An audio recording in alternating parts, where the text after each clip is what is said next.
Hello ladies and gentlemen, and welcome to the School of Science. My name is Luke and happy 2023. Here is one of the first videos of 2023 for the Everton Stadium update. Now, apologies for this one being a little later than usual. Well, I'll say a little later than usual. It's been nearly 2 weeks into 2023 and I haven't even had a video up. It's absolutely terrible of me and I am sincerely sorry. We've just been struggling at the moment with a bit of weather as well as just other things around it. I mean, the seasonal stuff did kind of throw things out of whack, and once everyone was, back into things and getting going again, it's just a cavalcade of screw-ups. So, apologies on that front, but we're going to be getting back into it. Once the weather quietens down a bit as well, we'll be back into the full swing of things. Now, as we go over the stadium itself, there hasn't been too much in terms of difference. Now, since this video has been done and recorded, there has been an update that the second terrace is getting, second set of roof trusses is going to be getting done as we speak. So those are going to be things to be looking forward to.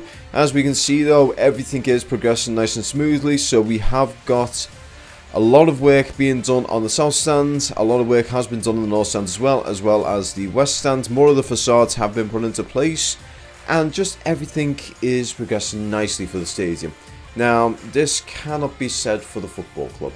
Now, I don't want to be a downer about this, but this is something that has to be said. Normally, I like to try and keep football to a minimal on here, going on rants and raves and everything. But I do think, at the moment, with the state of the club right now, this is one thing I do actually need to get off my chest. The current state of the club is absolutely abhorrent.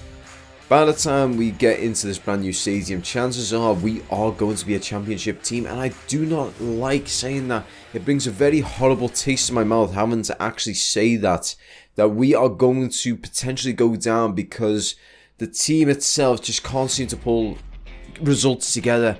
I mean, the last 3 teams we played in terms of down the bottom, so your Southampton, your Leicester and your Wolves, all 3 of them, at the time they were playing us, they were at the bottom of the table, and they all beat us quite handily.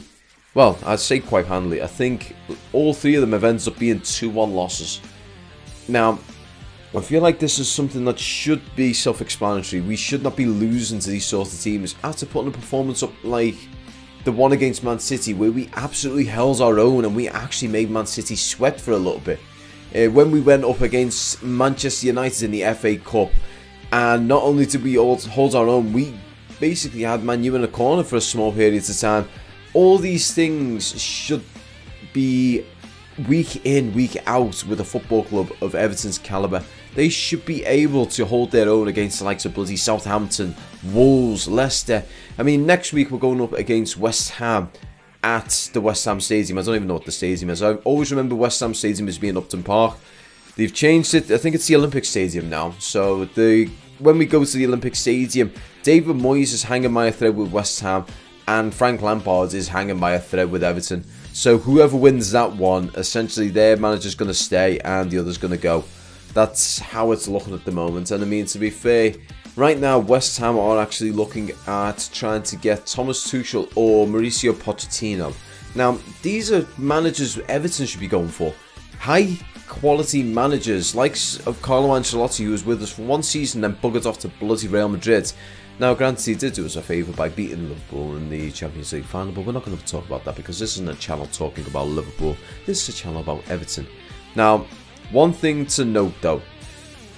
I am firmly in the camp with a lot of the other fans that the whole situation of the rot of the football club is sitting at the very top of the ladder. The likes of the board, the chairman and the owner are responsible for this, in my personal opinion. Now, you could say, oh, but it's the players.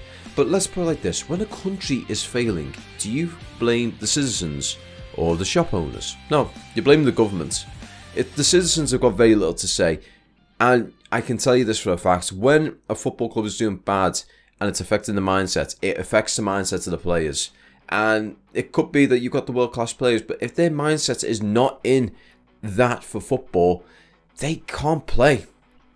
But anyway, guys, I'm sorry for the rant and rave. We're going to have another video up next week. Hopefully the weather's going to die down for us, just fingers crossed. But take care, peace, and have a lovely week.